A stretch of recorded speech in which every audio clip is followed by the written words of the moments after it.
Hello বন্ধুরা, আজকে বানিয়ে নিচ্ছি মালপোয়া। কারণ ঠাকুরের ভোগে লাগাবো, এখন গুপ্ত নবরাত্রি চলছে, সেই জন্যই তোমরাও বাড়িতে এইভাবে বানিয়ে নিয়ে ঠাকুরকে ভোগে লাগাতে পারো।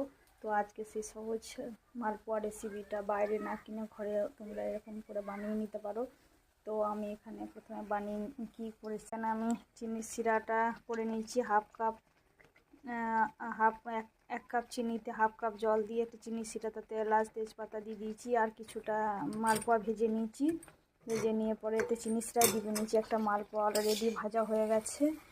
আর এখানে আমি সুজি, আটা, কালো জিরে, মৌরি আর নলেন গুড় একটু সামান্য দিয়ে দিয়েছি। দিয়ে দুধ দিয়ে ব্যাটারটা গুলে নিয়েছি। তো একটা একটা করে ছেড়ে দিচ্ছি এভাবে।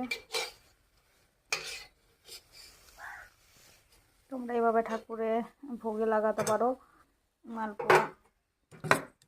কেন গুপ্ত নবরাত্রি চলছে, তার জন্য এই প্রক্রিয়া।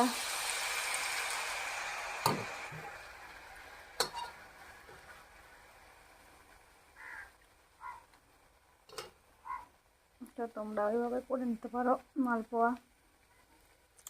তো কেমন লাগলো জানিও ভিডিওটি।